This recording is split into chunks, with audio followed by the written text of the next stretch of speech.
আচ্ছা স্যার, আপনি তো অনেকগুলো এক্সপেরিমেন্ট করেন যা থেকে আমরা অনেক কিছু শিখতে পারি। তাহলে আজকে আমার মনে একটা প্রশ্ন যাচ্ছে যে আমি যদি আপনাকে বিকারটার মধ্যে জল দিই, আপনি কি এই জলের মধ্যে আগুন ধরাতে পারবেন? জলের মধ্যে আগুন? হ্যাঁ স্যার।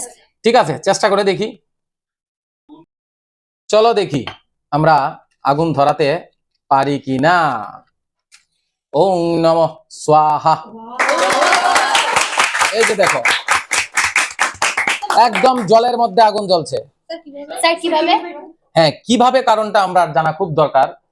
আমি কি করলাম, তোমাদের অগোচরে নিয়ে গিয়ে আমি এটার মধ্যে একটা ট্রান্সপারেন্ট কালারের নেইল পলিশ দিয়ে দিয়েছি। নেইল পলিশের মধ্যে থাকে ethyl acetate, butyl acetate, isopropyl অ্যালকোহলও থাকে, সিটোনও থাকে।